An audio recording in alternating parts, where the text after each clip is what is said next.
Ocampo que nos puedan acompañar.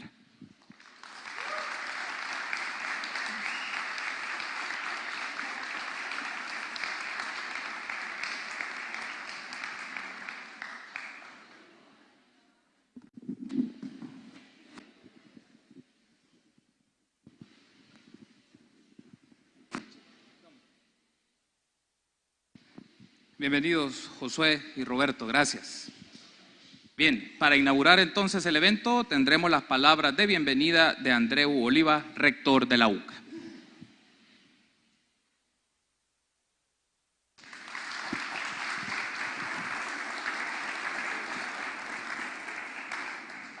Tengan todas y todos muy buenas tardes. Me complace darles la más cordial bienvenida al segundo conversatorio con la fórmula de candidatos a presidente y vicepresidente para las elecciones presidenciales 2019. Agradecemos a las distintas fórmulas haber aceptado la invitación de la Universidad Centroamericana José Simeón Cañas a participar en estos conversatorios. Esta tarde están con nosotros la fórmula de Vamos, el señor Josué Alvarado, candidato a la presidencia, y el señor Roberto Rivera Ocampo, candidato a la vicepresidencia, a quien les doy una cordial bienvenida y les agradezco su participación en este conversatorio. El propósito de estos conversatorios es que podamos profundizar en las propuestas de los distintos candidatos a gobernar nuestro país. Este es un espacio de carácter puramente académico que deseamos permita a la sociedad salvadoreña tener mayor información sobre los ejes estratégicos del plan de gobierno de cada fórmula y sus posiciones sobre las 5 áreas temáticas que nos parecen de primera importancia para los próximos años: fortalecimiento institucional, educación, economía, seguridad y medio ambiente. La libertad de expresión y el derecho a la información son un requisito indispensable para la existencia de una sociedad democrática. La misma Corte Interamericana de Derechos Humanos ha sostenido que en los procesos electorales ambos derechos cobran una particular relevancia y están íntimamente relacionados, ya que para los ciudadanos puedan tomar decisiones de forma libre y racional, es necesario que cuenten con la mayor cantidad de información posible sobre los candidatos, sus propuestas y el contexto político en general. Es fundamental que cuenten con una herramienta esencial para la formación de la opinión pública y un auténtico instrumento de análisis de las plataformas políticas planteadas por los distintos candidatos. Es necesario que el electorado pueda cuestionar e indagar sobre su capacidad e idoneidad, así como confrontar sus propuestas, ideas y opiniones. En este espacio venimos a conocer las propuestas de cada una de las fórmulas, a conocer mejor a los candidatos, a escuchar con respeto sus propuestas y a plantear algunas preguntas que nos parezcan importantes. Les pido respeto en todo momento, aunque cuando no estén de acuerdo con los planteamientos que se hagan aquí. Les pido a todos recordar en todo momento que este es un espacio de diálogo, no un acto de propaganda política ni de oposición. También permítanme pedirles, con todo respeto, a los candidatos que nuestro interés es escuchar sus propuestas y saber de primera mano cómo van a resolver los principales problemas del país. No nos interesan las críticas que tengan hacia otros candidatos o partidos políticos. La UCA ha pensado la celebración de estos conversatorios más que en un debate presidencial al estilo estadounidense, pues creemos que este es el mejor formato para el fin que pretendemos: contribuir en la conformación del espíritu crítico, contribuir a la formación de la conciencia ciudadana, ofrecer información objetiva y veraz, así como contribuir a la construcción de un país más democrático y participativo. Queremos ofrecer a la sociedad salvadoreña esta serie de conversatorios presidenciales para que podamos conocer a los candidatos, su plan de gobierno, sus posiciones sobre los temas fundamentales para el futuro de El Salvador y así podamos ejercer todos el derecho al voto de manera informada. Ojalá que también cada fórmula haga públicos y difunda por otros medios sus planes de gobierno de la manera más amplia y detallada posible para conocimiento de la población en general. Termino con dos ideas de San Óscar Arnulfo Romero, una dirigida a los candidatos a gobernantes y la otra a la población en general. La primera: los que verdaderamente quieran gobernar al pueblo para un verdadero bien, tienen que contar con la sincera participación del pueblo de El Salvador y no usar al pueblo solo como una escalera para subir y después no tener en cuenta al verdadero pueblo, que es al que tienen que servir desde el gobierno. Para la ciudadanía en general, todo salvadoreño que está trabajando en política tiene que mirar la amplitud del reino de Dios. No tiene que fanatizarse ni solo mirar por la rendija de su única organización, de su único proyecto. Tiene que ver todo el panorama político y el bien común del pueblo. Tiene que ser un ciudadano que desde la perspectiva de la esperanza cristiana comprenda al que tiene otro proyecto político distinto y entre todos buscar que el reino de Dios se entronice en El Salvador. Espero pues que este espacio sea de mucho provecho, que todos estemos a la altura del mismo, respetuosos y dialogantes, con auténtico civismo y espíritu democrático. Gracias, don Josué y don Roberto, por estar aquí esta tarde. Gracias a todos ustedes por su presencia. Damos inicio al conversatorio presidencial con la participación de la fórmula presidente y vicepresidente de Vamos. Y paso la palabra a los moderadores de este evento, Fátima Peña y Carlos Monterrosa. Muchas gracias.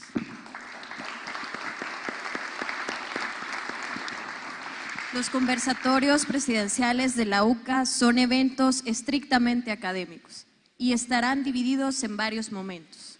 En una primera parte, la fórmula presidencial tendrá 10 minutos para exponer las líneas estratégicas de su plan de gobierno. Después de esta exposición, académicos de la UCA les formularán preguntas sobre 5 temas estratégicos de país: fortalecimiento institucional, educación, seguridad, medio ambiente y economía.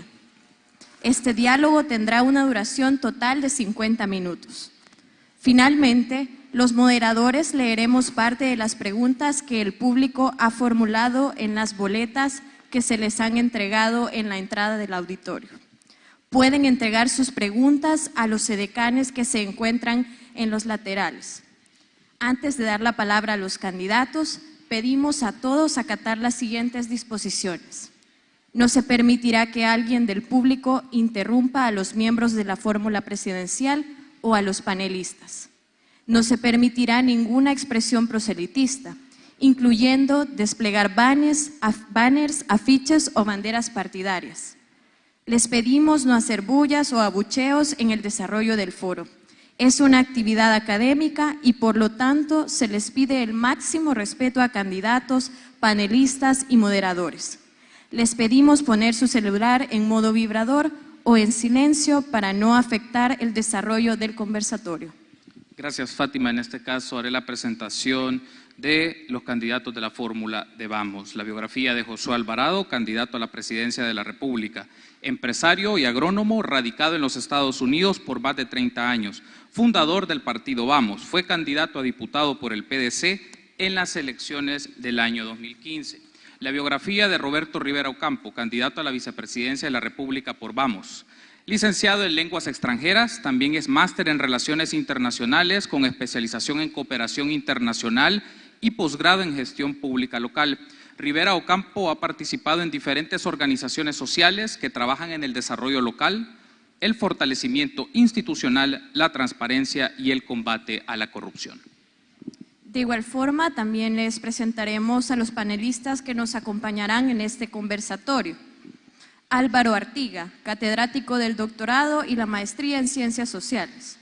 Mauricio Trejo, director de Gestión Curricular de la UCA. Manuel Escalante, abogado y asesor del director del Instituto de Derechos Humanos de la UCA. Sandra Gutiérrez, catedrática del Departamento de Organización del Espacio.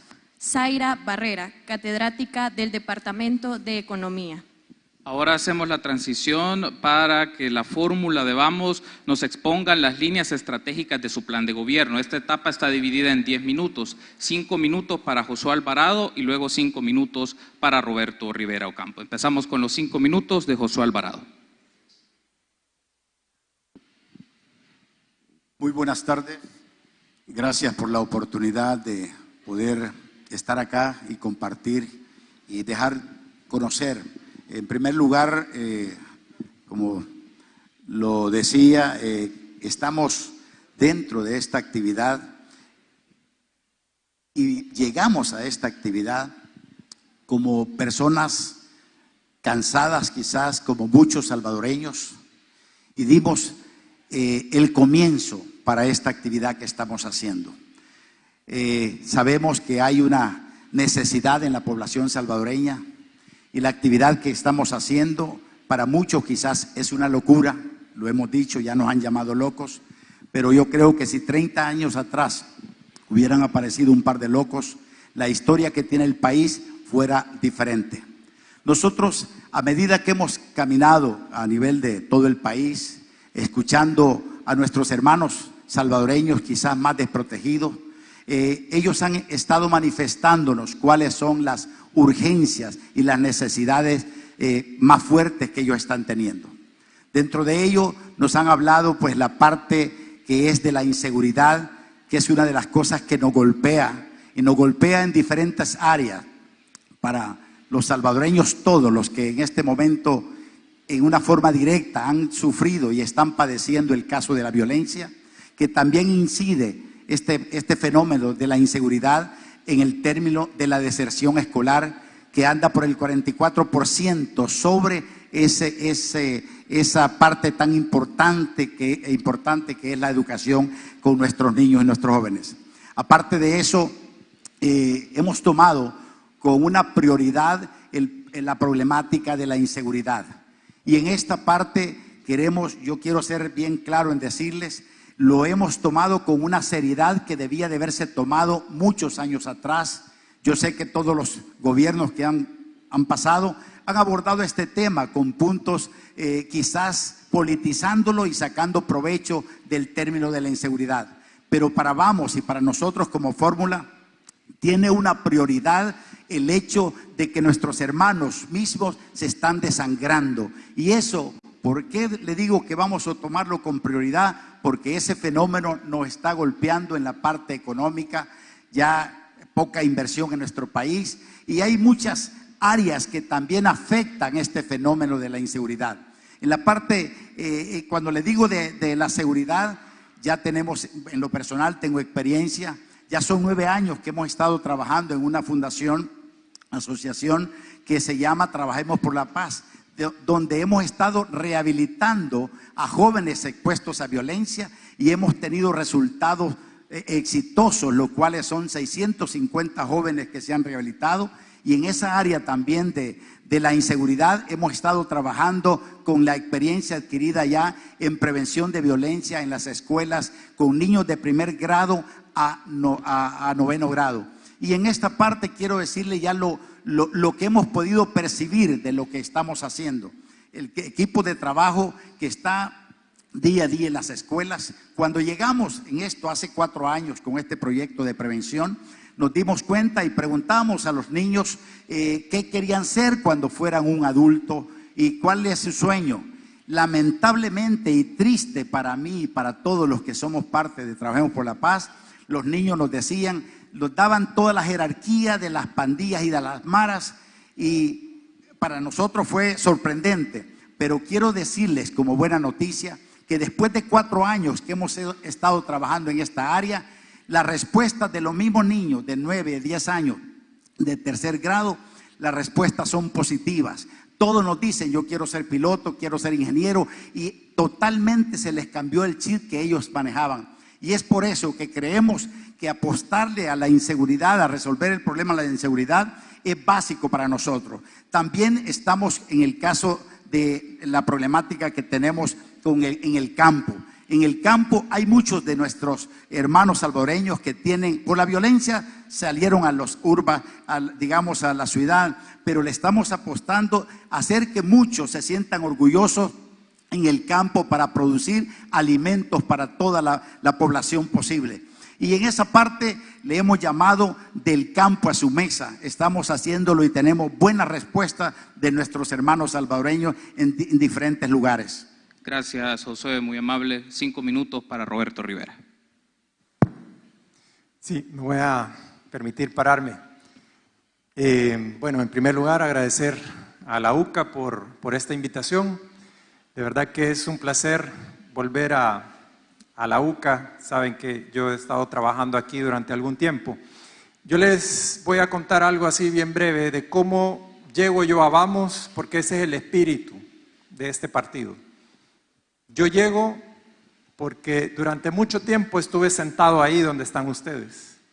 Y durante mucho tiempo estuve quejándome. Bueno, aquí el doctor sabe que yo era bien quejista, ¿verdad? Y siempre me he pronunciado y he sido quizás muy crítico, pero el problema de este país no necesariamente son los políticos, aunque sí, ¿verdad? Y ya vamos a hablar de ellos. El problema de este país es que los ciudadanos hemos sido muy pasivos, ¿verdad? Nos conformamos a veces con quejarnos en las redes sociales y eso ya no puede ser. Si realmente queremos que esto cambie, tenemos que pasar a la acción. Nuestro lema precisamente es menos palabras y más acciones. Bueno, les voy a contar cómo llego yo a Vamos y por qué esto es importante para lo que definimos como líneas estratégicas. Seguramente, si esto fuera un partido tradicional, hubiese habido un montón de negociaciones, ¿verdad?, para poner al candidato a la vicepresidencia, porque hubiese habido una lucha de intereses y un conflicto en determinados grupos que quieren poner a una persona en la candidatura a la vicepresidencia. En este caso no ha sido eso. No ha sido eso porque lo que estamos buscando son personas, o a las mejores personas, las más preparadas. Obviamente nosotros no somos perfectos. No lo sabemos todos. Y por eso andamos en la búsqueda de los mejores perfiles. Y seguramente aquí vamos a encontrar algunos. Llego yo a Vamos y lo que me interesa de este partido, que se llama partido, aunque no nos guste, ¿verdad? Pero así lo exige la Constitución, porque nosotros no nos creemos políticos, nos creemos ciudadanos y ciudadanos activos. Llego yo a este partido y lo que me interesa es construir un proyecto político. Y un proyecto político no es una maquinaria electoral. Un proyecto político tiene una proyección, valga la redundancia, de mediano y largo plazo, que va más allá de los eventos electorales. Pero por supuesto que nos interesa llegar al poder, porque creemos que tenemos una buena propuesta. Y las propuestas que nosotros estamos trabajando en nuestros ejes prioritarios seguramente coinciden con las muchas que ustedes tendrán en su cabeza. Y entonces hoy, a mí lo que me interesa de este conversatorio y de todos los conversatorios que estamos teniendo es crear o construir un compromiso con la ciudadanía. Y cuando tengan la oportunidad de preguntar, háganlo y exijan, pero también nos encantaría escuchar sus propuestas. Para contestar a la pregunta brevemente, Josué ya tocó uno de los ejes fundamentales de nuestra propuesta. Pero más allá de los 7 ejes que tenemos como prioritarios, la base fundamental de nuestro programa de gobierno es que a la gente le vaya bien. Muy sencillo, vamos a irnos a lo básico que debimos haber hecho como sociedad desde hace más de 30 años y que los diferentes gobiernos no lo hicieron. Y ahí está seguridad, está educación, está salud, está desarrollo económico, está el fortalecimiento institucional, están las finanzas públicas y nos interesa grandemente los salvadoreños en el exterior. Los salvadoreños en el exterior que han mantenido vivo este país. ¿Verdad? Gracias a muchos de ellos, nosotros estamos aquí gozando de cierta estabilidad económica y queremos hacer una apuesta por ellos. Esos son los 7 ejes, pero luego vamos a tener oportunidad de desarrollar algunos de ellos. Lo que nos interesa que les quede claro es que lo que importa hoy por hoy es que la ciudadanía comprenda el rol activo y que vayan a votar, obviamente, pero a partir del 1 de junio sean ciudadanos exigentes. Muchas gracias. Gracias, Roberto.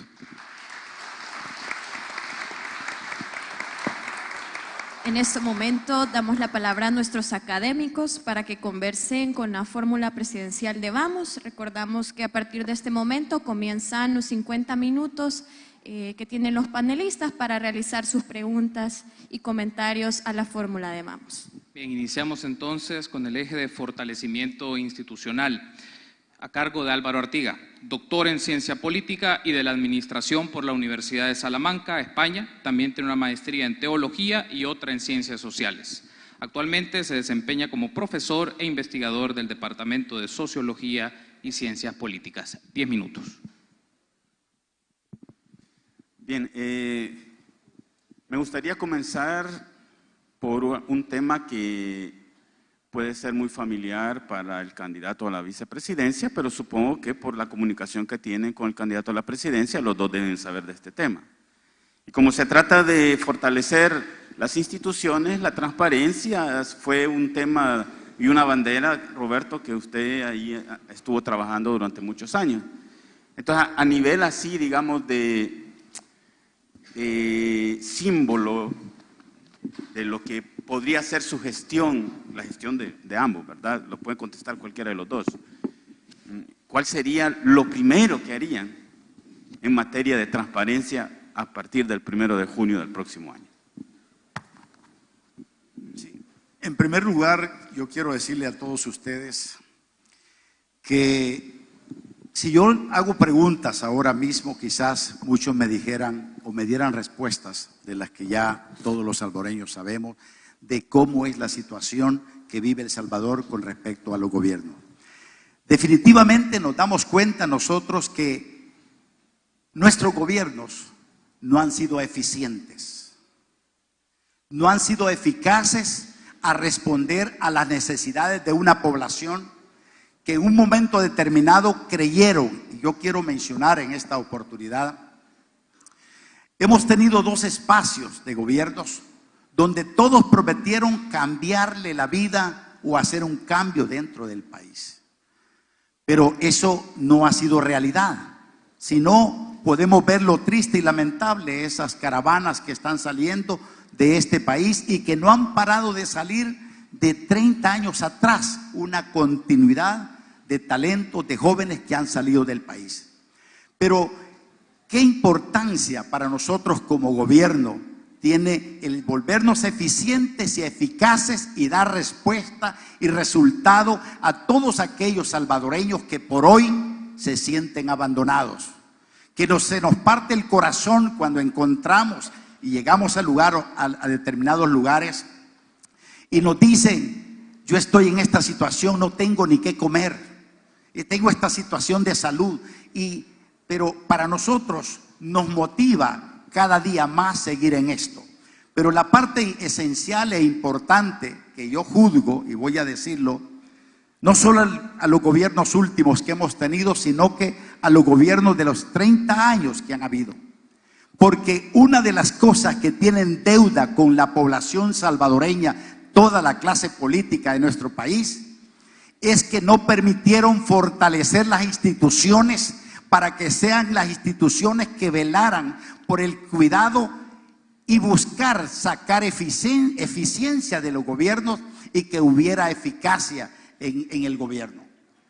Pero realmente los intereses han estado puestos en diferentes partidos que han tenido la oportunidad de gobernarnos, pero que recetaban las instituciones a su medida, porque eso es lo que está pasando en el país. Yo quiero mencionarle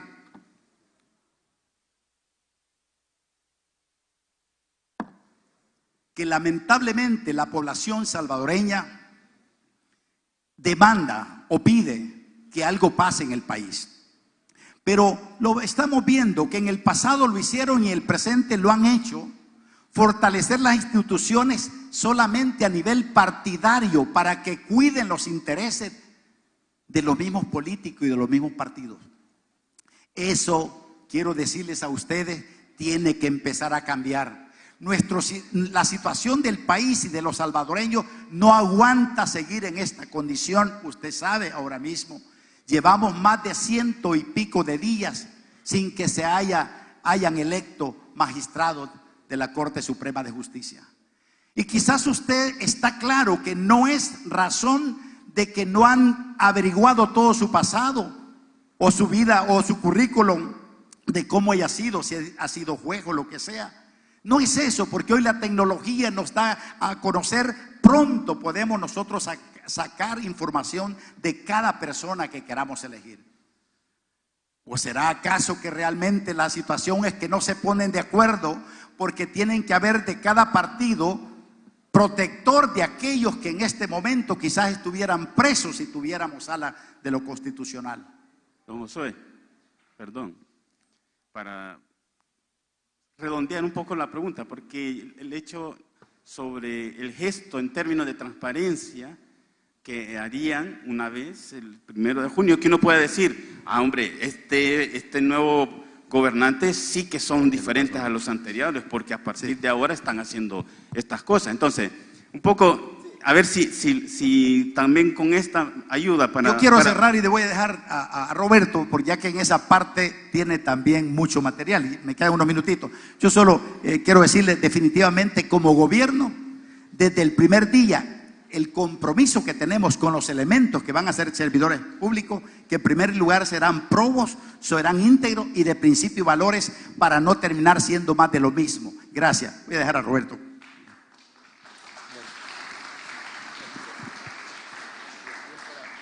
Digamos, en un ejemplo concreto, Roberto, uno de los problemas que tiene Vamos, como alguna otra fórmula, es que no tienen un partido que les acompañe. Incluso usted acaba de decir de que, bueno, es un partido, pero en realidad, como queriendo decir, no nos gusta esa figura de partido. Pero las instituciones funcionan como funcionan y las democracias representativas funcionan con partidos políticos. ¿Cómo van a echar a andar, por ejemplo, sus medidas si no tienen apoyos legislativos? ¿Cuál va a ser la estrategia de negociación de esos apoyos? Ok, vaya, para contestarle puntualmente a lo que usted quería, una medida en materia de transparencia y combate a la corrupción, porque yo creo que van de la mano y la mejor medicina para la corrupción es la transparencia. Nosotros estamos dispuestos a promover sanciones más severas para los partidos políticos que reciban financiamiento ilícito y que además no den a conocer los montos exactos de su financiamiento. Eso, porque ahí hay un germen de la corrupción. ¿Cómo lo harían? ¿Perdón? ¿Cómo harían para promover esas sanciones? Mire, bueno, ahorita porque ya no hay, porque ahorita no hay sala de lo constitucional. pero los avances que hemos tenido en la ley de partidos políticos para sancionar a los partidos, y lo digo con propiedad porque yo he estado ahí en audiencias con cada uno de los partidos políticos a los cuales se les ha multado con $5,000. Es poco para lo que han recibido, pero fue posible. Ahora, si nos quedamos a pensar de que nada es posible, francamente yo creo que podríamos cerrar el conversatorio e irnos a la casa.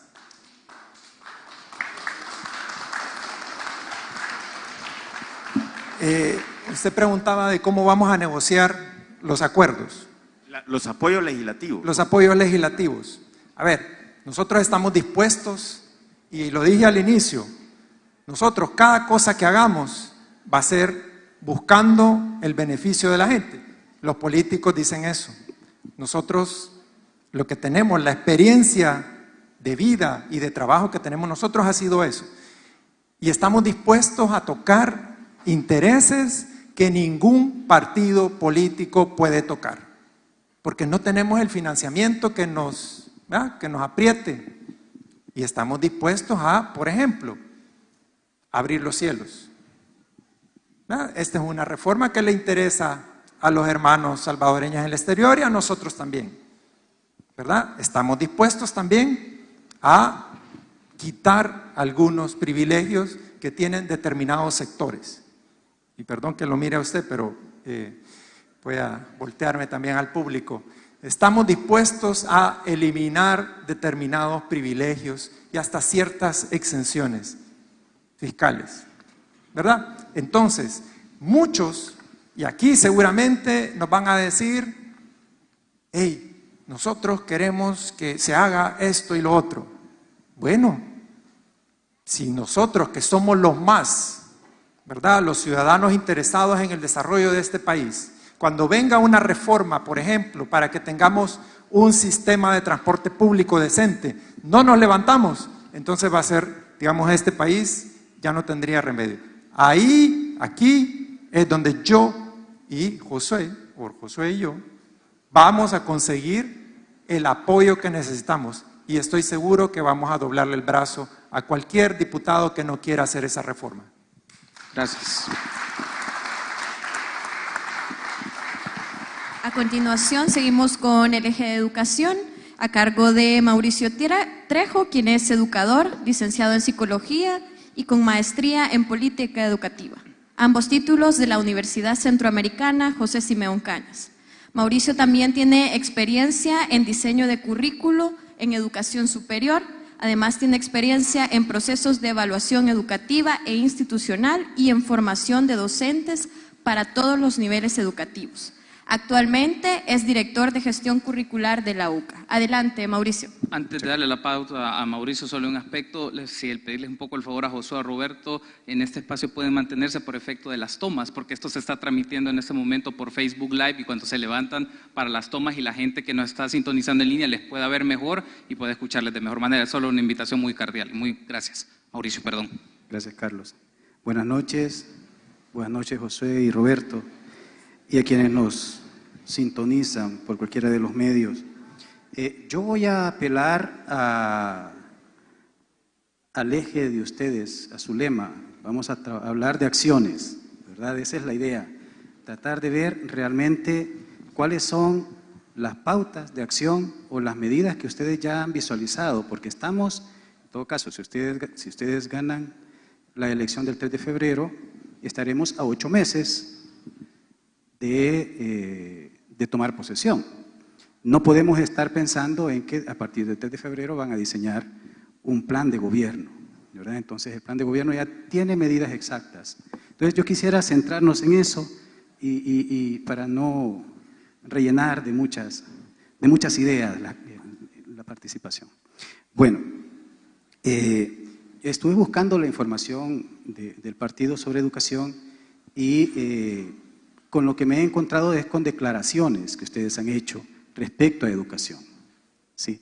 Porque no encontré documentos en los que se presenten los planes, no pude nutrirme de eso, pero me parecen muy valiosas las propuestas que ustedes han estado haciendo. Por ejemplo, Josué hablaba de que no podemos seguir con los planes de educación de hace 40 años Y Roberto hablaba de que van a reformar todo el sistema educativo, porque un mundo globalizado es en el que vivimos y la educación en el país debe ser otra.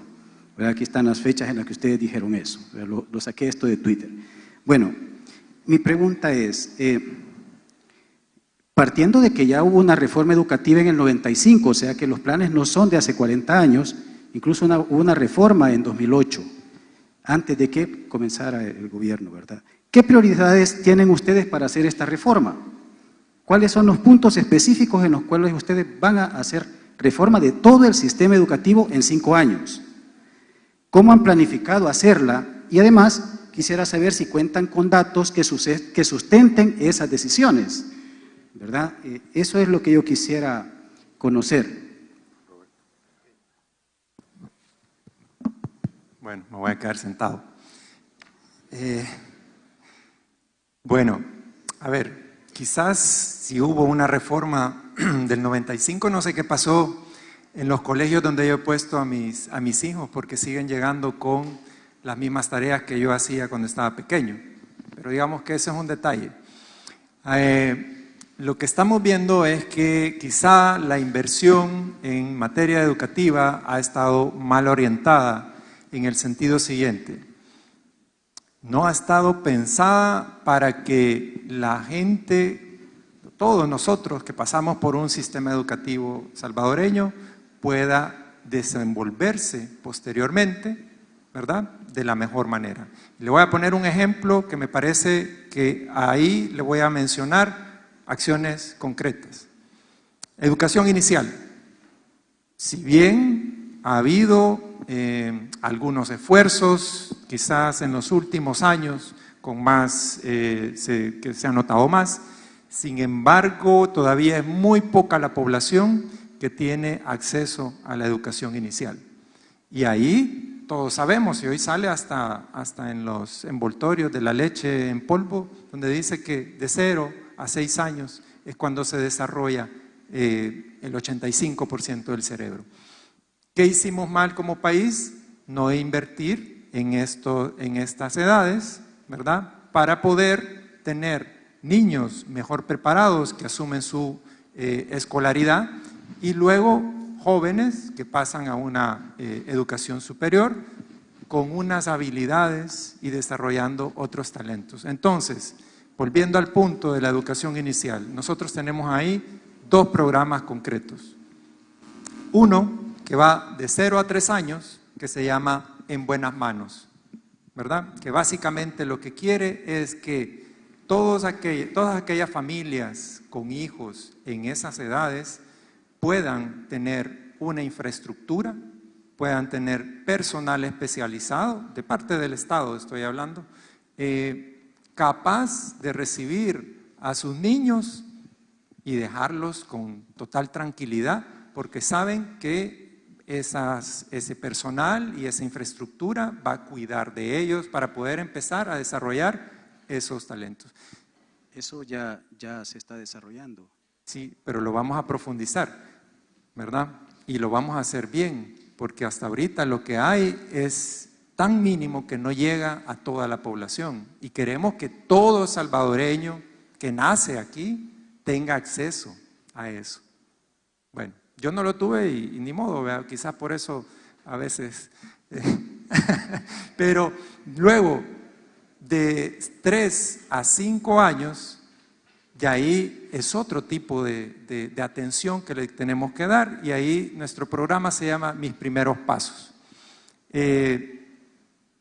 Posteriormente, nosotros sí creemos que la escuela primaria, o sea, la educación básica, digamos, hasta el bachillerato, ahí sí yo creo que hay que hacer una reforma. Y perdón que aunque la reforma haya sido en el 95, o sea, ya pasaron algunos años, ¿verdad? Y yo creo que quizás antes era suficiente una reforma para prolongarla durante 30, 40 años. Yo creo que estamos en otros tiempos y hay que hacer una revisión. Perdón, Josué, ¿y usted qué reformaría? ¿Ustedes qué reformarían? Josué, perdón. Bueno, es bien importante que todos sabemos de que el mundo globalizado está con nuevas exigencias, no las que teníamos 20 o 30 años atrás. Ahora la demanda de la capacitación que tienen los jóvenes es otra. Está en el mundo digital, en el mundo de la informática, y donde pensamos nosotros de que es necesario que los jóvenes que están saliendo, el Estado pueda incluso abrir espacios o buscar conocimiento de lo que está exigiendo más, no solo el país, sino el mundo globalizado. Porque hoy en día sabemos que va acelerado, incluso algo puede estar con la normalidad ahora quizás en vigencia, pero 2, 3 años, como va esto de acelerado, ya está desfasado. Y en la parte quiero mencionarles que nos damos cuenta, por ejemplo, en Estados Unidos y en Europa, el sistema educativo a nivel superior, si la persona es esforzada y tiene sus capacidades, puede reducir esos 5 años y que ya, 4, a poder llevarlo hasta 3 años y medio, pudiendo los jóvenes salir ya de una vez en actividad ya para estar dispuestos en lo laboral. Porque hoy sabemos que por exigencia son 5 años y muchos que van más despacio quizás llevan 6.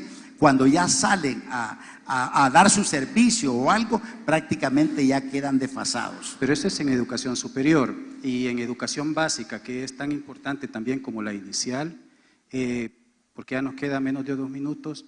¿En qué es lo que ustedes buscarían reformar? Bueno, ¿a qué le apostaría? En primer lugar, dar preparación más a los docentes. ¿En qué cosas, por ejemplo? Vemos nosotros el sistema mismo, como hablábamos, que incluso a mi edad que yo estudié, que hace mucho tiempo, estamos viendo muchas cosas que todavía se están dando en las escuelas nuestras. Pero una de las cosas puntuales, en este mundo globalizado donde el internet, lo digital, todo eso está por todos lados ahora, queremos llevar a cada escuela del país que tengan servicio de internet y ver cómo podemos, porque hay una de las cosas que nosotros creemos, hay personas talentosas que quizás no el tiempo o la capacidad económica no la tengan, digamos, para poder hacer esa cantidad de años en la escuela, en el desarrollo o escuela superior. Pero sí creemos que pueden haber personas preparadas enseñándolas, educándoles conforme a los talentos que ellos tengan, hablándole de sistemas de programación y todo eso. Creemos que hay jóvenes que se les puede capacitar para que puedan ya salir al mercado, digamos, a poder buscar trabajos con salarios dignos, que ya no sea solo el salario mínimo. ¿Y en lectura y matemática han pensado algo? Claro que sí, esa parte no la podemos descuidar, mayormente sabiendo que la matemática pues va en todos lados y eso lo tenemos, pero es necesario ocuparse con los docentes para ponerlos al nivel de cómo van los demás países de Asia, de Europa, Estados Unidos. Muy bien, gracias. Gracias. Mauricio. Gracias, Josué. Gracias, Roberto. Pasamos entonces al eje de seguridad a cargo de Manuel Escalante, licenciado en Ciencias Jurídicas por la Universidad Centroamericana José Simeón Cañas, doctor en Derecho Constitucional por la Universidad de Sevilla, España. Actualmente se desempeña como asesor del director del Instituto de Derechos Humanos de la UCA y DUCA y es miembro del Consejo Nacional de Seguridad Ciudadana y Convivencia. 10 minutos, Manuel. Gracias, buenas noches a todos y todas y bueno, bienvenidos, ¿no? A diferencia de los académicos anteriores, yo sí dirijo mis preguntas directamente al candidato presidencial por un motivo constitucional, ¿no? Y es que al final la policía y el ejército, ¿no? El alto mando recae directamente sobre la presidencia. Y en ese sentido, pues, irían dirigidas a don Josué. La primera pregunta, me gustaría saber cómo concibe usted el problema de la violencia y la inseguridad. Si como un asunto exclusivamente de seguridad, incluso de seguridad nacional, o como un problema social de exclusión y marginación. Muy buena pregunta y gracias. Mire, la parte de la inseguridad tiene varios componentes y se lo digo con conocimiento porque he estado trabajando en esas áreas más desfavorecidas del país. Si algo que hay en común casi en todas estas áreas donde hay más brotes de violencia y de inseguridad es una escasez en los servicios básicos sociales para la población. Otra parte clave dentro de esto es una escasez en poder accesar a un empleo cuando aquel joven de noveno ya no quiere estudiar, busca un trabajo o si ha salido ya como de la universidad. Estas partes, aparte de otros componentes, pues podemos decir la separación familiar y todo eso, pero para mí una de las cosas que golpea fuertemente estos sectores es por el abandono que estas familias tienen en esos sectores. Y cuando le digo esto, porque veo las carencias que ellos tienen. Si hay escuelas, pero las escuelas en deterioro. Si hay servicios básicos de salud, hay totalmente un descuido en todo eso. No digo que eso sea todo, pero sí es importante para que nuestros jóvenes puedan tener motivación incluso para poder prepararse, para poder estudiar. Y en esa parte nosotros, lo personal, yo quiero mencionarles que es básico e importante resolver el problema de la inseguridad. Como lo decía y lo vuelvo a repetir, la seguridad nos golpea en diferentes áreas. Nos golpea a nivel de la educación, porque ya lo estamos viendo, mucha deserción. Nos golpea en la poca inversión de esos sectores. A nosotros la inseguridad nos golpea en diferentes áreas. El impacto a unos más que a otros, por ejemplo, los que están en esas áreas de abandono, porque yo le podría decir de abandono, cuando llegamos ni lo básico lo tiene la gente. En esa parte tenemos nosotras propuestas claras de llegar en primer lugar a recuperar esos territorios. Bueno, perdón, entonces retomando ese punto, ¿no?, del tema de recuperación de territorios, que básicamente es la esencia de las medidas que está tomando actualmente el gobierno en cuanto a las medidas extraordinarias, ¿no?, donde básicamente se basan en la lógica de prevención a través de la represión. Frente a ese modelo de política pública actual, ¿qué opinión tiene sobre las medidas extraordinarias? ¿Implementaría ese tipo de medidas en su gobierno? Haríamos cambios de eso. Y yo le voy a comentar en lo que andamos nosotros en esto trabajando, y se oye feo lo que voy a decirle. Un joven me dice, mire, yo quiero decirles a ustedes, porque habíamos un grupo de personas, la fábrica más grande de producción de mareros y pandilleros es el gobierno. A mí me sorprendió la respuesta que me dio. Y le voy a dar las razones, me dice, que tengo. El joven está estudiando en universidad, no es abogado, ya va a salir. Si yo no tuviera los principios fundamentados por mi madre y mi padre en un hogar cristiano, yo fuera un pandillero más en ese sector. Porque ¿qué es lo que sucede? Y me dice, yo vivo en un sector ya calificado como de violencia o de inseguridad, que hay maras y pandillas. Hay pandillas.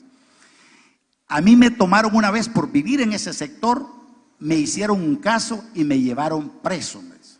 Estuve allá, me sacaron porque no tenía nada de evidencia en mi contra y salí libre. Yo seguí. 2 años más tarde, el mismo caso, me llevan y me agarran otra vez y me meten preso a juzgarme por el mismo caso. Y me dice el joven, si yo no estuviera fundamentado en los principios, los valores de mi padre, yo hubiese terminado siendo un pandillero más. Y algo que quiero mencionarle, está comprobado que los sistemas que hemos tenido en los varios periodos de gobierno, aquí ya se sabe que hubo mano dura, mano extra dura, y hemos hecho tantos casos, pero yo el resultado que tengo es que ha ido incrementándose la violencia y todo eso, y territorios que prácticamente están fuera del control del Estado. Entonces algo no ha funcionado para continuar haciendo esa por la vía de la represión. Gracias. Pues, por ejemplo, usted mencionaba de que hablando de las medidas, que es necesario hacer cambios, ¿no? E incluso entiendo que por el ejemplo que pone el joven, hay que hacer cambios para evitar que esas cosas ocurran, sobre todo con las personas inocentes, ¿verdad? Pero hay un asunto, y es que muchos de estos cambios muchas de estas situaciones no ocurren solo por decisiones policiales, sino porque es que la ley ordena hacer esas acciones. Es decir, muchas de las cosas que están pasando de medidas extraordinarias o de abusos, como el que se señaló, es porque la legislación lo permite. Entonces, claro, hacer esos cambios requiere hacer modificaciones legales, requiere ir a la Comisión de Seguridad de la Asamblea Legislativa. ¿Cómo hacer esos cambios? ¿Cómo hacer trabajo dentro de la comisión si el partido Vamos no tiene representación parlamentaria? Sí, mire, yo asumo que dentro de la Asamblea Legislativa hay personas interesadas que este país mejore y cambie. Lo hay. También en la posición nuestra, como Vamos, estaríamos presentando con conocimiento o buenos razonamientos de las cosas o de los cambios que queremos hacer nosotros para controlar el problema de la inseguridad. Lo vuelvo a repetir, una de las cosas que nos afecta grandemente en nuestro país es que el problema de la inseguridad lo hemos politizado. Y esa parte hace engorroso entendimientos y que hayan resultados. Nuestro gobierno estará trabajando para que se despolitice, porque es una cosa de emergencia para nuestro país y para nuestro gobierno.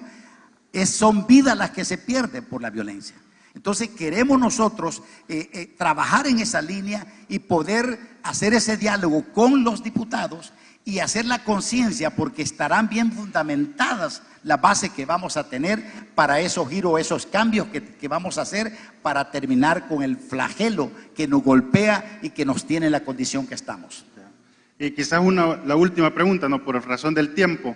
Veía, si no me equivoco, el día de ayer estuvieron en otro conversatorio, en otra universidad, ¿no? Y se habló directamente de la necesidad de depurar a la policía. Y también, pues, sabemos que el ejército está haciendo acciones de seguridad pública. ¿Qué acciones puntuales realizaría usted para depurar la policía?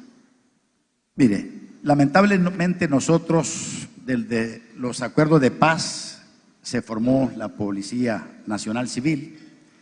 Y hay cosas que todavía estamos en ese... Bueno, ustedes saben los arreglos de paz que tuvimos. Nosotros pensamos que hay buenos elementos dentro de la policía, elementos con mucho conocimiento, mucha capacidad, y nuestro gobierno estará dando capacitaciones o buscando las mejores capacitaciones para los policías, pero aquellos policías que de alguna forma en sus expedientes hayan en el pasado algún vínculo, digamos, de deshonestidad o que no es una persona que se deba con integridad al gremio, va a ser depurado y va a ser cambiado. Le apostamos nosotros también fortaleciendo y darle dignidad a los policías. Yo quiero mencionarle en este caso que para mí, cuando yo lo escucho a un policía, si yo le contara a dónde, en el área donde está la oficina, donde está el puesto de policía, ni cama tenemos para dormir, duermo hasta en el suelo. Y me dio tantos detalles que a mí me dio pena. Son personas que están exponiendo sus vidas. Es importante dignificarlos y que el Estado, el gobierno, pueda responder por ellos, dándole las condiciones correctas para que ellos puedan hacer sus funciones correctas. Gracias.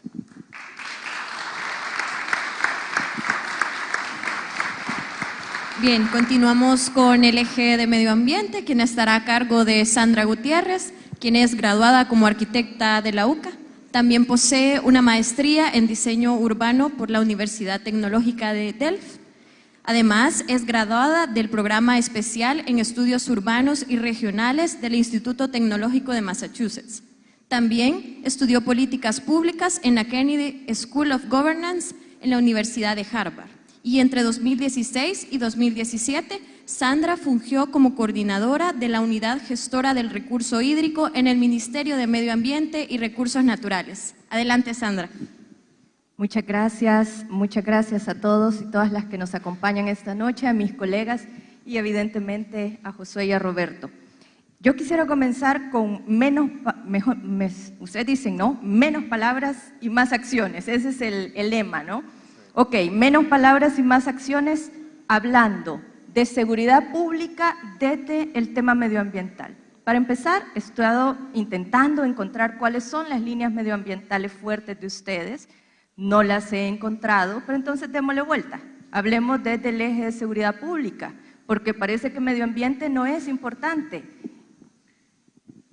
Parece, ustedes quizás me van a decir lo contrario. Entonces, retomando lo que acaba de decir Manuel, ustedes plantean también, ¿podemos recuperar los territorios? ¿Podemos, hago la pregunta, ¿podemos recuperar los territorios con más inversión para medio ambiente? Les estoy regalando aquí una línea de trabajo. ¿Podemos reajustar las prioridades de la agenda de gobierno y decir que, digamos, esto aparece en todos los planes? La degradación ambiental es un tema prioritario de país, es un tema prioritario de seguridad nacional. No vamos a tener agua, estamos con estrés hídrico, al borde del estrés hídrico constantemente y con una alta cantidad de problemas alrededor de la seguridad alimentaria, por mencionar solamente 2 elementos. Entonces, mi pregunta es, ¿cómo lo hacemos? Rápidamente, así. Sí, ok. Vaya, usted mencionó, entre otras cosas, varios problemas o problemáticas que estamos viviendo y lo vivimos año con año y la historia parece que se repite y nunca hemos tomado acciones de política pública, ¿verdad? Y básicamente yo quiero abordar o dividirlo en 2 componentes. Uno que tiene que ver con la parte más rural, ¿verdad? Y otro que tiene que ver con la parte más urbana, por esquematizar. Okay. En la parte rural nosotros estamos desarrollando propuestas que revaloricen el campo. Y eso no solo tiene que ver con la producción de alimentos, pero obviamente es una parte fundamental. ¿Y cómo los producimos? Obviamente, ¿verdad? Porque hoy tenemos unas malas prácticas que han llevado a la contaminación de los ríos y de todos los cuerpos de agua y de la tierra, obviamente. Lo otro es que el campo puede ser nuestra mayor fuente de producción de energía, ¿verdad? Ahora, si usted va a La Unión, tiene grandes cantidades de superficies de tierra que están inutilizadas por contaminación de hace años, cuando habían algodoneras, etcétera. Tenemos que buscarle qué hacer a esas. Y nosotros estamos visualizando que ahí se puede invertir en energía fotovoltaica, por ejemplo. Eso ya se hace acá en el país. Sí, ya se hace, pero no lo suficiente, porque todavía nuestra matriz energética todavía depende mucho de la quema de combustibles fósiles. Pero bueno, digamos que eso quizás no sea lo más innovador, pero por otro lado, en el tema urbano, nosotros ahí estamos viendo cómo vamos a reordenar las ciudades en coordinación con las municipalidades, obviamente, en las áreas metropolitanas que tienen sus oficinas, etcétera. ¿Por qué? Porque aquí es donde se consume una gran cantidad de recursos, se demanda una gran cantidad de recursos, agua, entre otras cosas, pero también aire, ¿verdad? Y energía. Entonces, para empezar con el tema del agua, tenemos que hacer la mayor inversión histórica en este país en materia de agua. Pero ¿sabe qué? Fíjense que no es tanto. Nosotros estábamos revisando cifras que nos dicen que con 200 y piquito de millones podríamos llevarle agua potable a toda el área urbana y a toda el área rural. ¿Y cómo lo harían? Porque hay plata, entonces, tenemos fondos, podemos reorganizar, reestructurar, digamos, esos recursos. Definitivamente. Estoy de acuerdo, pero entonces, ¿cómo lo hacemos? Lo hacemos haciendo la inversión adecuada en los lugares adecuados, pero sobre todo haciendo una reforma en la institución que por el momento tiene o es el mayor proveedor de ese servicio, que es ANDA. En las áreas rurales.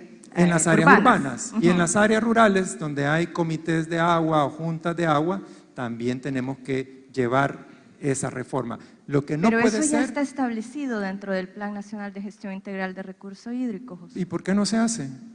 Exacto, ¿cómo lo van a hacer Bueno, ustedes? porque no ha habido ¿De qué voluntad de forma? hacerlo. No ha habido voluntad de hacerlo, porque la gente que ha llegado a las instituciones ha estado más preocupada por ver qué saca de las instituciones que arreglarle los problemas a la gente. Entonces, el tema medioambiental tiene que ver con una reforma del Estado, como planteamos, bueno, al inicio con Álvaro, tiene que ver con temas de seguridad, tenemos fondos, están los recursos, hay desorden en la casa. Sí, definitivamente. Pero, mire. Y ahora bien, Ajá. vuelvo yo al tema de seguridad, porque sí me interesa insistir en esto. Me interesa insistir porque como medio ambiente se va quedando relegado, claro, y las predicciones que tenemos en el tema medioambiental son críticas, pero nos dicen de aquí a 12 años vamos a estar bien mal. Preocupémonos por todo lo demás. Por ejemplo, No, Josué menciona este plan que tienen ustedes o esta fundación que tienen ustedes, donde se llevará salud y educación. ¿No se puede llevar también el tema medioambiental ahí? Reestructurar estos fondos que existen e incluirlos dentro de esa agenda crítica de seguridad. Claro, no, definitivamente, cuando nosotros hablamos de hacer la mayor inversión social en este país, está educación, está salud, pero también está agua y saneamiento, que va muy de la mano del desarrollo. Lo que no se ha dado cuenta el gobernante de turno ni los anteriores es que si no hay agua en una comunidad, y yo se lo digo porque yo padezco, ¿verdad? Ahí en el Matasano no hay agua. Ya ve. Entonces, lo que no se dan cuenta es que por no llevarle agua a alguien, es muy probable que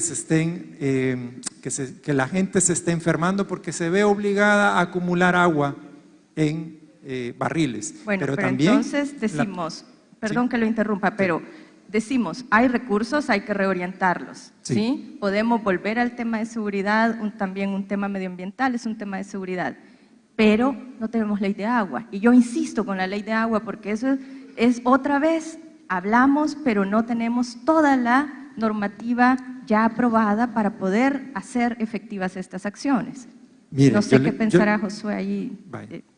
Mire, sabe que ese tema para nosotros incluso lo hablamos y lo hemos venido discutiendo, y me voy a ir a un punto que quizás nadie lo considere, pero fíjese que el problema del agua ya está incidiendo en la canasta básica de muchos salvadoreños. Desde hace rato. Le voy a decir, porque ahora si usted ve, y aparte que vamos hasta contaminando el medio ambiente, ¿por qué pasa? Yo me encuentro que donde voy, pobres o como estén en condiciones desfavorables, encuentro que ya la gente anda con las bolsitas, comprando las bolsitas de agua, las botellitas de agua. Yo sé que a muchos que sirven el agua les está yendo bien, pero deberíamos nosotros como gobierno proveerle a nuestra gente ese vital líquido. Y en esa parte, cuando usted decía, usted sabe que haciendo conciencia, y me voy a ir y con permiso, lo tengo que decir, usted menciona, 200 millones de dólares, podemos cambiarle la vida a muchos salvadoreños que tenga agua potable. ¿Y qué está pasando? Si nosotros vemos, y como eso lo tengo por certeza que no va a pasar, hemos visto que en cada periodo de gobierno hablan de 300, pero para mí es quizás más de millones. ¿Cuántas veces si hubiéramos resuelto el problema que tiene la población salvadoreña del agua? Pero en mi gobierno estoy certero y seguro que esos millones van a salir, pero para beneficiar a la gente. Ya lo estamos haciendo en los sectores que andamos. Nos dicen, mire, tengo la bomba tantos años. Mire, es bien difícil, pero como somos más acciones que palabras, estamos comprometidos. Ayer estábamos allá en Conchagua, en un sector que no tienen agua. Quizás, Josué, para ir cerrando. Entonces, este tema se reduce, en este caso, el tema de medio ambiente, a reorientar los fondos que ya tenemos.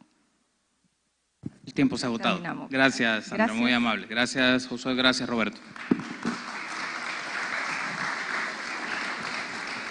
Último eje, economía, a cargo de Zaira Barrera, maestra en Economía Política por la Universidad Nacional Autónoma de México y licenciada en Economía por la UCA.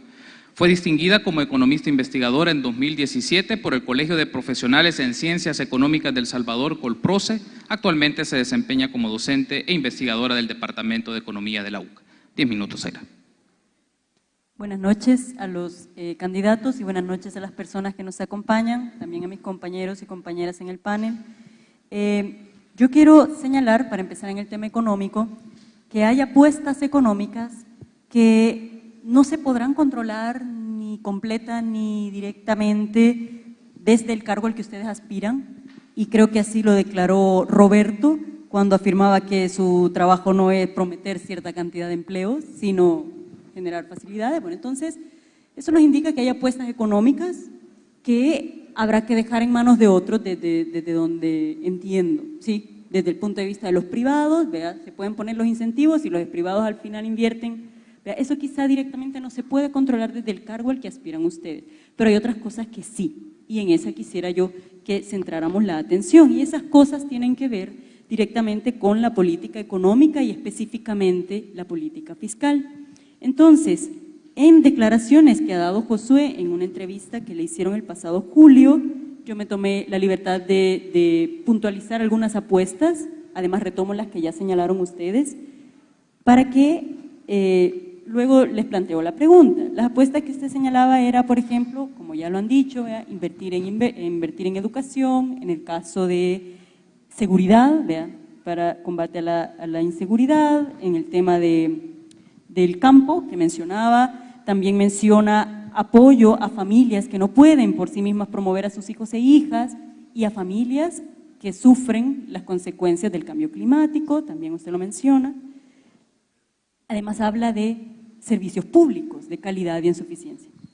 En ese sentido, teniendo en cuenta que estas son las apuestas, ¿de qué manera se van a reflejar esas apuestas en el presupuesto general del Estado, una vez que ustedes detenten el cargo para el cual están aspirando? Porque en última instancia ahí es donde se van a reflejar las prioridades.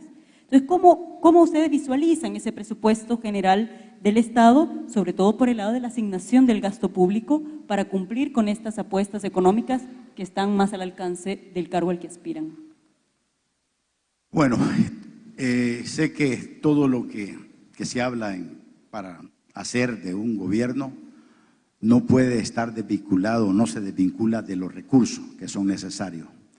Pero nosotros en nuestro gobierno estamos siendo bien claros de que vamos a combatir la corrupción, porque allí hay una fuga fuertísima de recursos del Estado.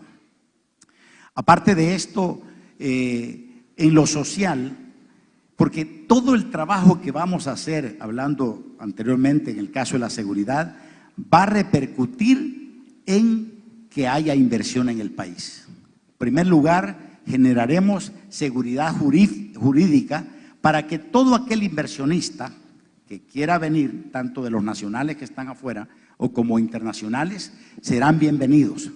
No podemos estar, y en esta parte quiero ser bien claro, cuando hemos dicho que no es el Estado el que va a fabricar o hacer los empleos.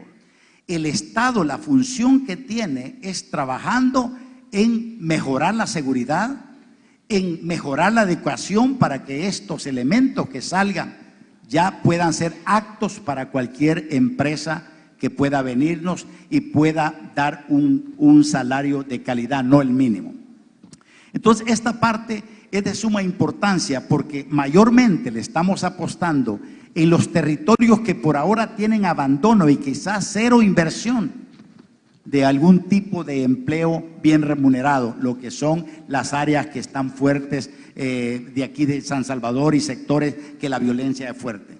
Aparte de eso, le estamos apostando nosotros que para Oriente y Occidente, que hay también un abandono por muchos años de que hayan, prácticamente son sectores que están solamente al consumo, y nosotros queremos decirle a todos aquellos que quieran venir a invertir, respetando las leyes, hacer de nuestro gobierno un facilitador, un amigo de todo, inclusive de los nacionales que como emprendedores puedan decir yo tengo un sueño de hacer realidad un negocio. porque el indicado a proveer, y quiero ser bien honesto, nosotros como gobierno nos interesa que cada emprendedor le vaya bien, porque sabemos que de ahí, por pequeño que comience, va a estar generando empleo para mucha población que por hoy no lo tiene.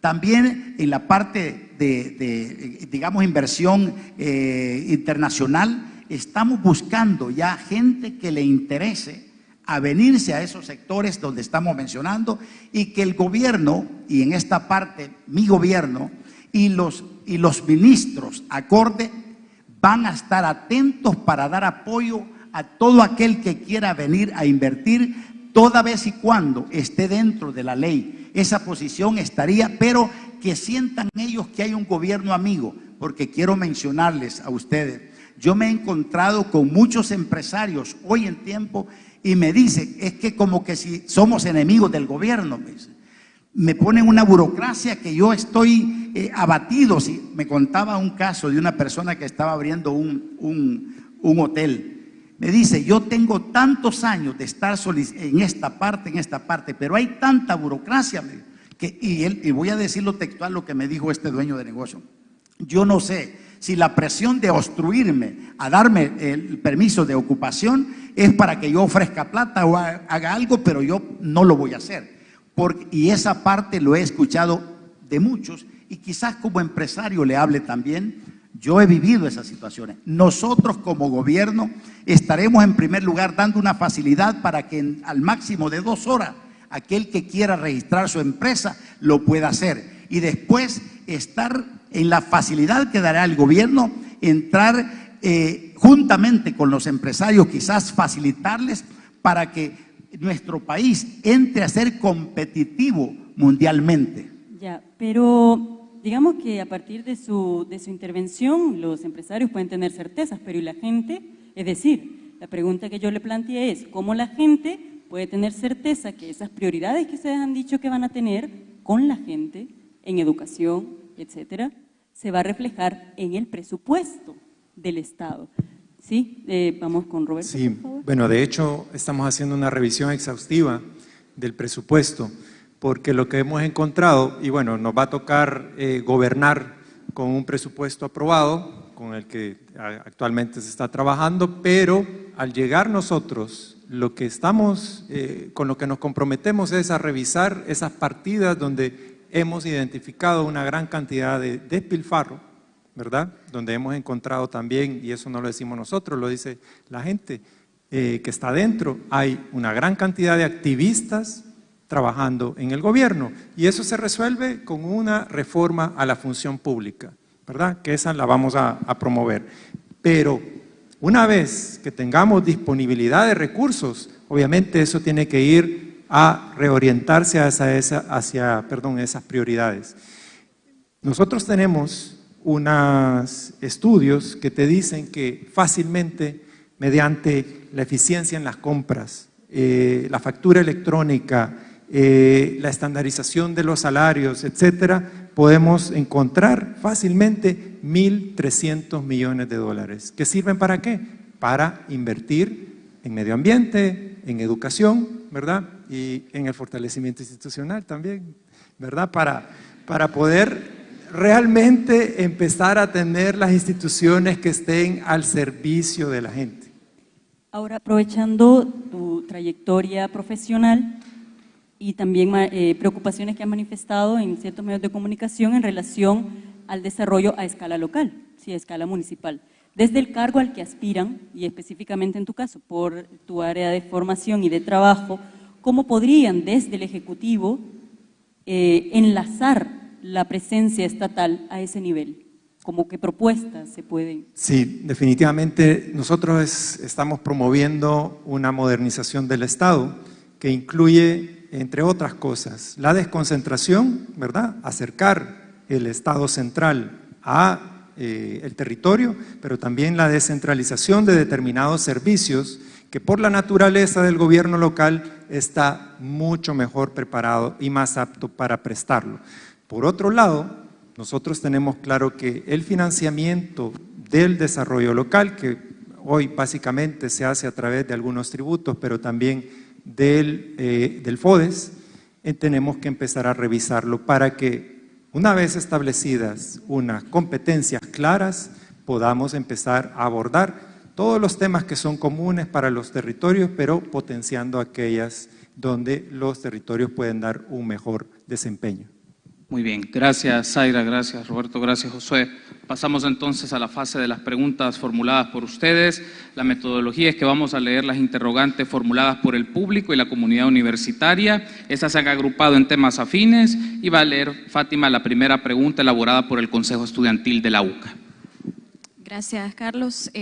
Como bien decían, vamos a comenzar leyendo las preguntas del Consejo Estudiantil. Quisiera recordarles que para responder cada pregunta van a tener 3 minutos. Entonces, les pedimos ser puntuales. La primera pregunta dice así: ¿cuáles son sus valoraciones sobre impartir educación sexual y reproductiva en las escuelas en El Salvador?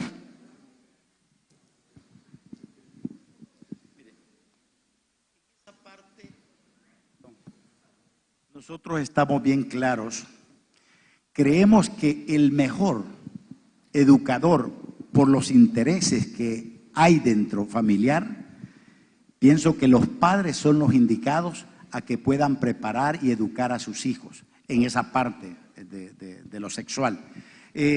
Porque realmente somos nosotros, y quiero mencionarles a todos ustedes en esta hora, somos pro familia, creemos en el círculo familiar que pueda ser quien responda a dar esa educación sexual a los niños.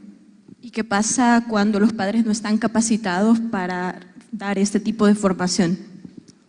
Sí, no, definitivamente nosotros lo que estamos promoviendo también es una educación con valores dentro de las escuelas, pero tenemos un rezago, ¿verdad? Porque durante muchos años no se ha dado este tipo de educación y habrá que trabajar de la mano de diferentes actores para que podamos llegar a los padres de familia. Y no solo en ese tema, porque también pues hay temas que tienen un gran rezago, por ejemplo el medio ambiente, aunque ya se está haciendo algo, pero el niño llega a la casa y si ahí los padres o el cuidador no tiene la formación adecuada, posiblemente estemos dejándole una responsabilidad muy grande. ¿Con qué tipo de actores estarían dispuestos ustedes a hacer un plan de educación en esta área?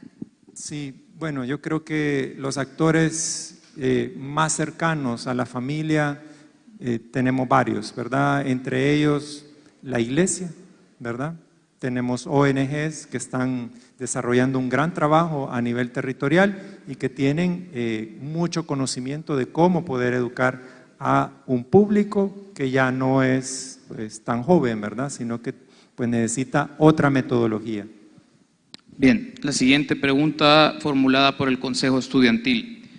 ¿Cómo piensan impulsar la organización y participación en la política de los sectores populares, obreros y estudiantes? Voy a atrever yo como obrero y ex estudiante. Miren, la verdad es que ustedes saben cómo funciona nuestro sistema político y casi siempre los espacios en la política, pues para nadie ha sido como dado, ¿verdad? En nuestro caso, como yo les comentaba al inicio de nuestra presentación, Vamos es una organización mucho más abierta para todo aquel salvadoreño que está dispuesto a fajarse, ¿verdad? Y que tiene la voluntad y ese don del servicio público. Entonces, lo que nosotros estamos promoviendo básicamente es la organización de aquellos ciudadanos que tienen esa inquietud, así como lo hice yo en algún momento, ¿verdad? No necesariamente constituyendo un partido político, pero sí una organización social que se dedica a temas que tocan la política, ¿verdad? En mi caso, la transparencia del financiamiento de la política y el combate a la corrupción. Eso yo creo que se promueve de alguna manera, pues promoviendo a referentes como Josué, ¿verdad?, que tienen una hoja de vida ejemplar y que están dispuestos a trabajar por este país.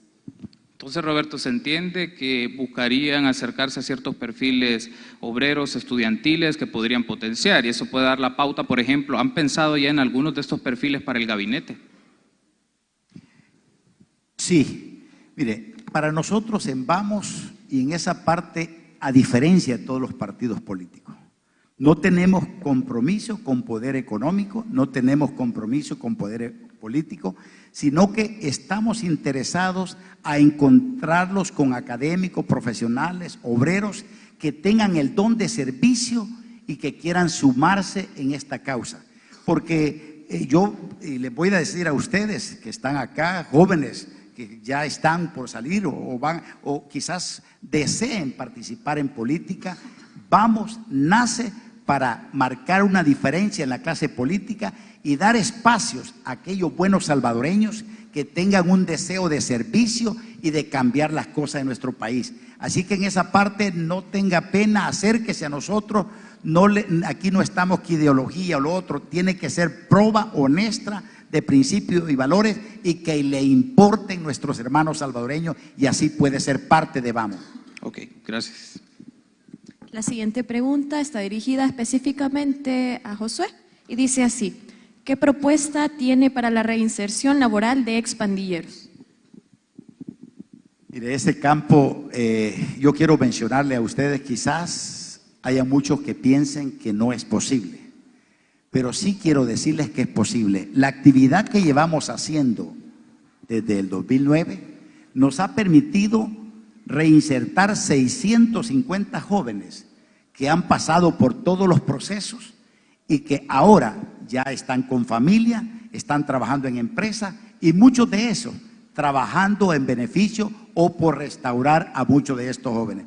El caso nuestro en nuestro país, yo entiendo, según sea el área, el ofendido, el dañado por esta clase de personas, que es mucha, pero quiero mencionarles que sí es posible cambiar la vida de esos muchachos. Sé que hay unos que se determinarán quizás no a optar por ser rehabilitados o ser reinsertados, pero para esos estará la aplicación de la ley. Pero previo a eso, le apuntamos nosotros a prevención de niños en la escuela, porque tenemos que cortar el ciclo, porque es allí donde va, porque usted sabe ahora, de 9 o 10 años, ya 11 años ya están sumándose a las clicas o a las pandillas. Y por eso es que nuestro programa ha sido exitoso y esperamos, y ahí es donde me di cuenta que como empresa estaba limitado. Hemos sido exitosos en lo que hacemos, pero estábamos limitados para lo que está demandando el país, ya que es prácticamente casi toda la nación. ¿Y cómo hacemos en aquellos territorios en los que el Estado ha perdido su presencia? Bueno, en esa parte estamos, y sabe que nosotros ya estamos trabajando con liderazgos de esos sectores, líderes de iglesias, líderes comunitarios, y estamos en el diálogo con ellos y los hemos escuchado qué cosas se han hecho mal, qué cosas debían de mejorar. Y es por eso que creemos que nuestro gobierno directamente entrará en contacto no solamente con el garrote a darle palo a la gente, sino que un diálogo con las comunidades para juntos buscarle solución a este flagelo que nos golpea. Y en esa parte tengo confianza y quiero mencionar esto. Muchos de esos jovencitos en sus primeros de ingreso, cuando ya se den cuenta de lo que se trata, quisieran tener la oportunidad de salir. Y para mencionarle, cuando llegan y llenan su ficha, les hemos preguntado, uno de ellos le dijo a los encargados de Trabajemos por la Paz: ¿por qué quieres dejar la pandilla? Dijo: porque mi papá, dijo, era un narcotraficante, dijo.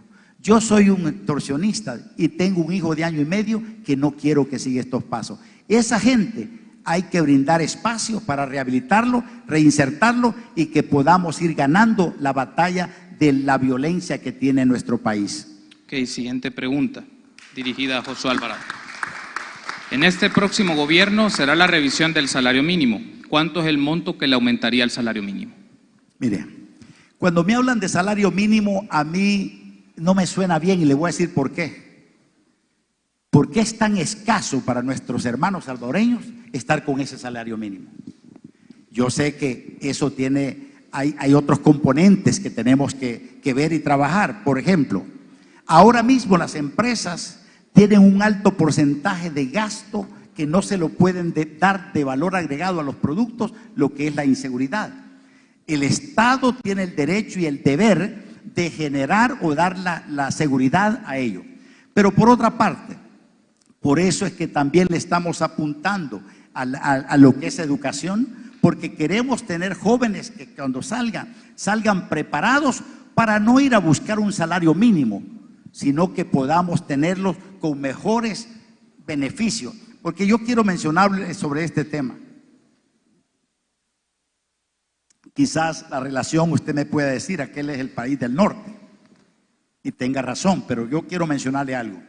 Allá nosotros tenemos un salario mínimo por hora. En este momento, que es bajísimo el desempleo, ninguna de las empresas paga el salario mínimo. ¿Por qué? Porque hay una demanda laboral. Nosotros tenemos que apostarle, dar las condiciones para que nuestros hermanos emprendedores salgan como empresarios, aquellos que están quizás con los negocios informales, dar una posición nuestra de nuestro gobierno, que el informal se dé cuenta que no lo queremos meter a formalizarlo solamente porque le queremos caer encima con los impuestos, sino que nuestro gobierno estará trabajando en beneficio, que el informal se dé cuenta que pierde algunos beneficios, por ejemplo, el acceso a la banca y otros beneficios que pensamos que deben de tener para poder buscar legalizarse o formalizarse, porque por ahora, si los queremos hacer, van a decir, ¿y yo para qué voy a pagar impuestos? ¿Para que se los roben? Regresando a la pregunta, José, ¿usted estaría dispuesto a promover un aumento al salario mínimo de llegar a la presidencia, sí o no? Sí, pero dando las condiciones, porque quiero mencionar, sí, esa parte, a mí me importa mucho el salario mínimo para la gente, pero también no quiero afectar a la población que por aumentos sin manejo, buen manejo, tengan que estar cerrando empresas y nos venga a hacer mayormente el caos. Sé que nuestra gente con el salario mínimo no le alcanza, estoy consciente de eso. Y es por eso que nos hemos atrevido, este par de locos, a meterse en política para que a todos los salvadoreños les vaya bien, empezando aquellos que son de a pie, que tienen el salario mínimo, que ellos cambien la situación de vida para ellos. Gracias, José. La siguiente pregunta. ¿Han considerado reducir el porcentaje destinado al ejército debido a su inactividad productiva al pueblo y concentrarlo en educación, ya que es y tiene que tener un valor mayor? Para ver si entendí bien la pregunta, pero en todo caso nosotros vamos a revisar todo el presupuesto, ¿verdad? Incluido el de la Fuerza Armada, para poder reorientarlo hacia las prioridades que ya mencionamos. Ahora, también estamos viendo que la Fuerza Armada puede empezar a jugar unos roles más importantes, porque estamos en tiempos de paz y así queremos seguir. Entonces, a una institución como la Fuerza Armada, que tiene un contingente importante, lo que nos parece es que puede empezar a jugar un rol en la seguridad, por ejemplo, de las instituciones públicas. Lo que no nos cabe en la cabeza es que estemos pagando seguridad privada para las instituciones públicas, teniendo a la Fuerza Armada, a la PNC. Pero también podemos empezar a usar la Fuerza Armada para tareas todavía más relevantes, como recuperar las cuencas, ¿verdad? ¿Pero estarían dispuestos a reducir la asignación presupuestaria que se le hace anualmente? Estamos dispuestos a reducir toda asignación presupuestaria de todas las instituciones. ¿Sabe por qué? Porque hemos descubierto que hay un gran despilfarro, ¿verdad? Hay mucha publicidad innecesaria cuando las necesidades son otras. Así que sea la Fuerza Armada, sea la PNC, sea la que sea, pero obviamente lo que tenemos que garantizar es que las prioridades de nuestro plan de gobierno se ejecuten. Esta pregunta también hace mucho énfasis en aumentar el presupuesto hacia educación.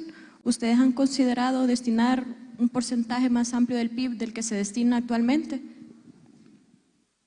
A ver, Yo con el tema de los techos presupuestarios tengo una dificultad porque lo que nosotros debemos empezar a buscar es la excelencia.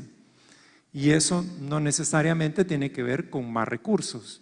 Puede ser que con los mismos recursos, haciendo los ajustes necesarios, pudiésemos tenerlo. Pero obviamente la educación es seguro que no nos va a alcanzar el dinero que tenemos hoy presupuestado para lograr todas las reformas que quisiéramos hacer, y ahí le vamos a pedir asesoría al doctor para que podamos orientarlo de manera adecuada. Pero definitivamente hay que aumentarlo, pero con esa salvedad, no siempre es una cuestión de dinero. Ok, siguiente pregunta, va dirigida a Roberto. En materia de agua y de manejo de recursos, ¿qué se va a realizar con las empresas multinacionales y transnacionales que no pagan impuestos al utilizar y acabarse el recurso hídrico? Bueno, a ver, yo creo que ese es un tema complejo. Obviamente, a ver, cuando uno hace política pública, obviamente tiene unos principios sobre los cuales basa esa política pública, y en ese sentido el bien común prevalece sobre el bien o el interés individual, y en ese sentido vamos a revisar cómo una multinacional o una empresa local está haciendo uso de un recurso que para nosotros debe ser estratégico. Estamos, como usted decía, casi que en un estrés hídrico, ¿verdad? Aunque tenemos unas precipitaciones que si las aprovecháramos lograríamos tener agua en abundancia. Pero no es el caso, y sí lo vamos a hacer. Pero en el caso que tú mencionabas, nosotros yo en mi experiencia personal he propuesto mecanismos para que sean estas mismas empresas que están haciendo una extracción quizás inadecuada del recurso hídrico, que sean ellas las que tengan que invertir la mayor cantidad de recursos en la protección y recuperación de las cuencas, ¿verdad? Y eso existen figuras que quizás por el tiempo no la voy a explicar, pero es un fondo de agua que permite hacer esas inversiones estratégicas que a veces el Estado, por escasez de recursos, que aunque nos parece que con los 300 o los 350 millones famosos hubiésemos podido hacer maravillas, pero ahora nos toca hacerle frente con lo que tenemos. ¿Revisarías entonces, tomando este caso de agua, contratos que se han hecho para plantas potabilizadoras, por ejemplo, en donde están involucradas empresas? ¿Ustedes revisarían ese tipo y quiénes estarían siendo beneficiados de esos contratos? Así como puse el ejemplo del tema de seguridad, donde sabemos que hay gente beneficiada y que se han dado por razones de clientelismo político, también en el caso de concesiones a las empresas, habría que revisarlas en el marco de la ley. Y ahí quizás nos puede iluminar el licenciado, ¿verdad? Porque no podés violar un derecho adquirido a menos que vayas a un juicio, y eso pues igual estamos dispuestos a hacerlo. Ok, gracias. La siguiente pregunta. ¿Qué soluciones proponen para la caravana de migrantes? Para mí como salvadoreño es lamentable y triste ver lo que está sucediendo con nuestros hermanos. Desconozco si ha habido acercamiento del gobierno o personal de gobierno para hacer reflexionar a nuestra gente de a lo que se está exponiendo. Porque la historia, para ellos, que quizás, yo no sé si hay alguien que lo promovió, porque me suena, siempre hemos tenido gente que se va, hombres, mujeres. Pero me llama la atención en esta oportunidad la exposición grande que se está haciendo con los niños. Y lamentablemente digo porque allá el señor Trump no está esperándolo con la puerta abierta. Y ese caso de las caravanas no es nadie más responsable que los gobiernos de turno, que no hemos podido resolver las exigencias y demandas que tiene esta población. Las razones que tengan, por acercarse a sus parientes que están allá o por la violencia, por lo que sea. Siento que eso no debería de estar pasando en el país. Y para nosotros, como vamos y como gobierno, estaremos trabajando para que a muchos hermanos salvadoreños que por hoy la están pasando mal, les vaya mejor y no tomen esa acción, sino que puedan ver aquí en nuestro país lugar para llevar a cabo los sueños que ellos tienen como individuos y personas. Y ese es el compromiso. Y esas son las razones que por qué estamos en esto. Porque para mí, a mí como salvadoreño, pucha, yo cuando les digo en confianza, cuando yo estoy viendo y dimos una pasada, me dio tristeza ver los niños de brazos. Y espero y confío en Dios que no vayan a haber desastres en ese camino para esa población de nuestros hermanos. Pero ¿qué garantías les darían ustedes a estas personas que ya han decidido irse en caravana? ¿Cómo van, se acercan y les dicen, miren, no se vayan? ¿Qué garantías les darían?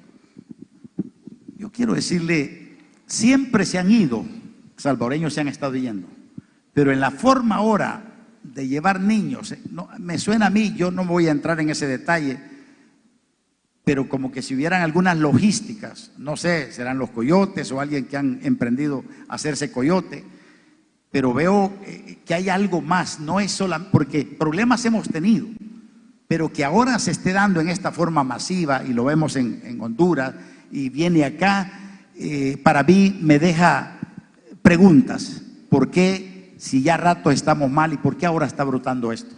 Muy bien, última pregunta. Relacionado con temas económicos, el sistema de pensiones de nuestro país no es del todo funcional.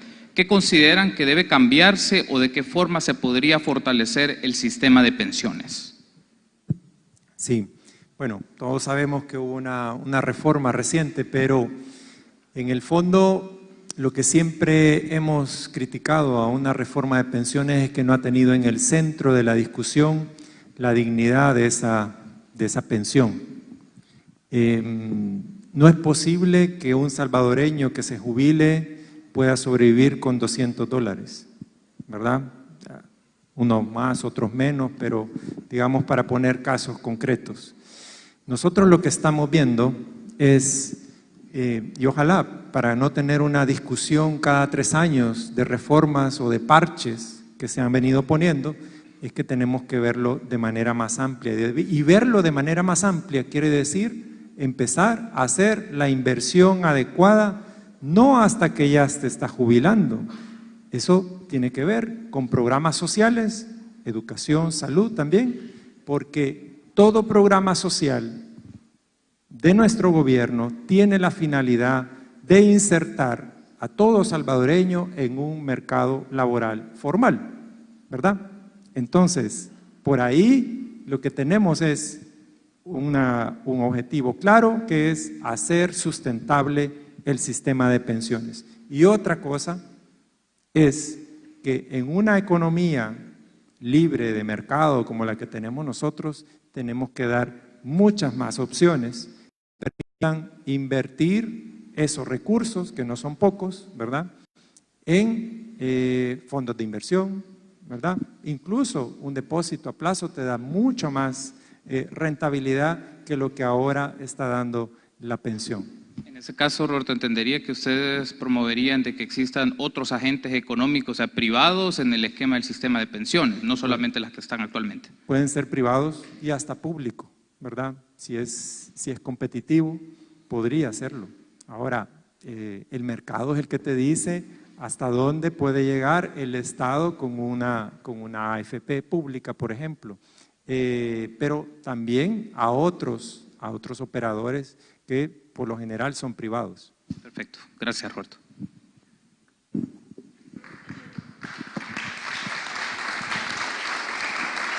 A continuación, la fórmula presidencial de Ghana tendrá un máximo de 3 minutos para brindar un mensaje final a la audiencia. La fórmula presidencial de Vamos tendrá 3 minutos para dar su mensaje final. Adelante, Roberto. ¿Hoy sí me puedo parar o todavía no? Siempre estamos transmitiendo para que… Es que me siento ya un poco… Bueno, primero agradecer a la universidad por el espacio, ¿verdad? Yo creo que es interesante. Aquí está, como nos dicen allá en las redes sociales, aquí está el 1% real, ¿verdad? Nada de inflado, nada de encuestas pagadas según los intereses. Aquí están las personas que se han interesado por un proyecto político verdadero. Este es el momento de empezar a hacer que las cosas cambien, y las cosas o las oportunidades, y seguramente ustedes lo saben, no llueven del cielo, hay que crearlas. Si tanto nos hemos quejado, si tanto hemos visto casos de corrupción, ¿verdad? Yo creo que deberíamos preguntarnos por qué no han funcionado los diferentes gobiernos, ¿verdad? O sea, clientelismo, nepotismo, corrupción, venta de favores, no se elige la sala, etcétera. ¿Y por qué no ha funcionado? Porque la gente que ha llegado no ha tenido la voluntad de hacerlo. Ha llegado para buscar sus propios intereses. Esa es la gran diferencia de este proyecto político. Y nosotros no venimos a prometerles el cielo y la tierra, venimos a decirle lo que realmente vamos a hacer. Y esto va empezando. El 3 de febrero tenemos esa gran oportunidad y no quiero que lo desperdicien, como ya lo hemos hecho durante tanto tiempo. Empecemos nosotros los que estamos conscientes de cómo es la realidad del día a día, porque hoy lo que nos quieren vender, nada más le han cambiado el envoltorio, pero toda esa publicidad y esa propaganda que está en los medios de comunicación y en las redes sociales, ¿saben quién la paga? Nosotros. Mucha de ella la estamos pagando nosotros, o la vamos a pagar porque el que está financiando va a pedir de regreso ese dinero. Acabemos con eso. Y por último, miren, ayúdennos a limpiar la política. Tenemos que hacerlo juntos y tenemos que hacerlo ya. Muchas gracias.